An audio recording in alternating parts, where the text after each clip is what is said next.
आज हम लोग बात करेंगे कि स्वर्ग और नर्क क्या होता है।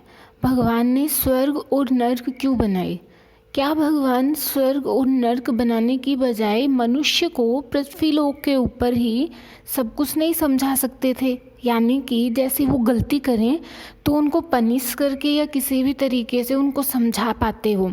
क्या वो ऐसा नहीं कर सकते थे जिससे कि स्वर्ग और नर्क वाली चीज़ ख़त्म ही हो जाती है? तो चलिए दोस्तों, अब हम बात करते हैं स्वर्ग और नर्क क्या होता है। एक बूढ़ी माँ होते हैं और जब उनकी मृत्यु हो जाती है तो उनको लेने के लिए यमदूत आते हैं। तो वो यमदूत उनको बड़ी इज्जत के साथ और मान सम्मान के साथ उनको लेके जा रहे होते हैं। तभी रास्ते में वो क्या देखती हैं कि बीच में नर्कलोक पड़ता है। नर्कलोक मानी वहाँ पे एक ऐसी जगह आती है जहाँ पे लोग बहुत ज़ोर ज़ोर से चिल्ला रहे होते हैं, हाहाकार मची हुई होती है। और मतलब वहाँ पे बहुत ऐसे नेगेटिविटी होती है ना, जिस जगह पे कि हम लोग जाते हैं और हमें फील हो जाता है, उनको बिल्कुल वैसा ही लगता है। तो वो उन लोगों को रोकती है और पूछती है कि ये जो आवाज़ आ रही है ये कहाँ से आ रही है। तो यम के दूत हंसते हैं और फिर उनको बताते हैं कि देवी, ये उन लोगों की आवाज़ें हैं जिन्होंने पृथ्वीलोक पे रहते हुए बहुत सारे बुरे कर्म करे थे और उनके इन कर्मों की वजह से आज उनको यहाँ पे पनिशमेंट मिल रही है। तो वो वहाँ पे रुकती हैं और बोलती हैं कि प्लीज़ आप लोग क्या मेरे को एक बार इधर लेके चलेंगे? तो यमदूत बोलते हैं कि नहीं देवी, ये जगह आपके लिए नहीं है, क्योंकि आपने ऐसे कोई कर्म नहीं किए कि भाई हम आप लोग आपको नर्कलोक की तरफ लेके जाएं। पर वो फिर भी उनसे रिक्वेस्ट करती है कि प्लीज़ मुझे एक बार के लिए इस जगह के दर्शन करवा दीजिए। तो वो लोग बोलते हैं कि ठीक है। तब वहाँ पे वो वृद्ध महिला क्या देखती है कि वो एरिया बिल्कुल एकदम अंधेरे में डूबा हुआ और वहाँ पे लोगों की हाहाकार, और कोई रो रहा है, कोई कुछ कर रहा है, मतलब इस तरीके से हो रहा है सब कुछ। तो वो फिर से उन यमदूत से पूछती है कि मुझे क्या आप लोग बता सकते हो ये लोग क्यों रो रहे हैं? तो यमदूत उनको बताते हैं कि ये लोग रो रहे हैं क्योंकि इनको खाना नहीं मिल रहा, ये लोग भूखे हैं काफ़ी टाइम से और इन लोगों को इस वजह से बहुत दिक्कत हो रही है, ना पानी मिल रहा ना खाना मिल रहा। और इस वजह से ये लोग अपने अंदर इतनी ज़्यादा नेगेटिविटी लेके बैठे हुए हैं कि ये लोग चाहकर भी कुछ नहीं कर पा रहे। तब वहाँ पे वो वृद्ध महिला उसके अंदर चारों तरफ देखती हैं कि वहाँ पे खाना रखा हुआ था, जो कि ऊपर जो छत होता है ना, जैसे इस टाइप का पोर्शन होता है, बट वो बहुत ऊंचाई पे होता है और वहाँ पे एक बड़ा सा भगोना होता है और उसके अंदर खीर रखी हुई है और वो लोग उसको देख पा रहे हैं लेकिन खा नहीं पा रहे।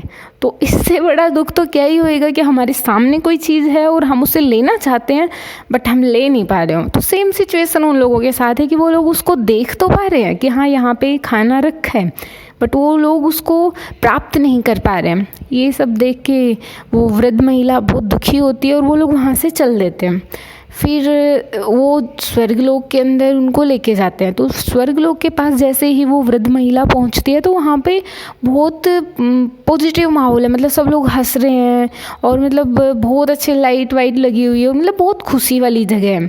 तो ये देख के वो वृद्ध महिला उन यमदूतों से वापस से बोलती है कि क्या मैं ये देख सकती हूँ? तो उन लोगों ने बोला कि देवी, ये तो आपके लिए ही है, ये जगह हमने आपके लिए ही है, हम यहाँ पे आपको लेके ही आए थे। तो वो बोलती है कि ठीक है। जैसे ही वो अंदर जाती है, बिल्कुल सेम जैसा नर्कलोक में होता है ना, एज इट इज़ स्वर्गलोक में है। बस बात यह है कि वहाँ पे नेगेटिविटी थी, यहाँ पे फुल पॉजिटिविटी है।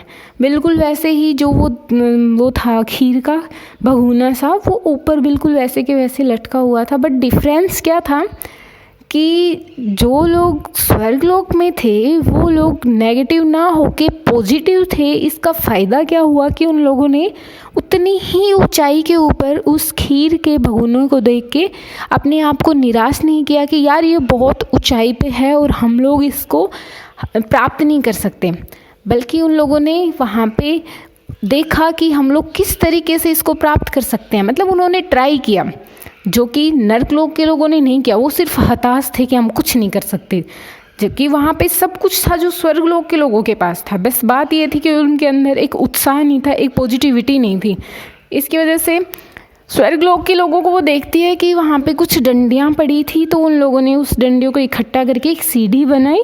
आपस में लोग इकट्ठे हुए, मिल के उन लोगों ने वहाँ से खीर ली और आपस में बांट के और खीर खाई। तो दोस्तों, आप लोगों को समझ में आया स्वर्गलोक क्या होता है और नरकलोक क्या होता है। बात यही होती है हमारी लाइफ में भी कि हमारे पास भी लाइफ में बहुत कुछ हमारे आसपास होता है, लेकिन हम बस दूसरे लोगों का देख लेते हैं कि यार उसके पास बहुत ज़्यादा है, हमारे पास कुछ नहीं है। जो कि हमारे पास बहुत कुछ होता है और हम दूसरों का देख के हमारे पास जो बहुत कुछ है उसको ख़त्म कर देते हैं। ये हमारे लिए सबसे बड़ी गलत चीज़ है। हमें उस राह पे चलना चाहिए जहाँ पे हमारे पास अगर थोड़ा सा भी होना तो उसको भी हम कोशिश करके बहुत कुछ कर सकते हैं। अगर आप किसी भी वे में इस चीज़ को ले सकते हैं ना, तो आप इसको एज ए मोटिवेशन के भी ले सकते हैं कि आप अगर किसी एक पेपर में फ़ेल होते हैं या फिर किसी भी लाइफ के एक सिचुएशन में फ़ेल हो रहे हैं ना, तो उससे थक के नहीं कि भाई मैं बस हो गया मेरा, अभी मेरे से नहीं होगा ना। क्या पता ये चीज़ आपके लिए नहीं हो, क्या पता लाइफ ने आपको और भी अच्छा कुछ दिखा रखा हो। तो आप ऐसे किसी भी चीज़ को लेके हताश ना हो। आपसे कभी कुछ गलती भी हो जाती है तो निराश ना हो, उसको एज ए मोटिवेशन लेके आगे बढ़ें कि भाई मेरे से अब ये हो गया, नेक्स्ट टाइम मैं ये कभी नहीं करूँगा। तो दोस्तों, ये था नरकलोक और स्वर्गलोक की कहानी, जो कि आप लोग इसको अपनी लाइफ से भी रिलेट कर सकते हो और लाइफ में आगे बढ़ सकते हो। ऐसे ही मुस्कुराते रहिए, हैप्पी रहिए और अपने चैनल को लाइक एंड सब्सक्राइब ज़रूर करें। बाय।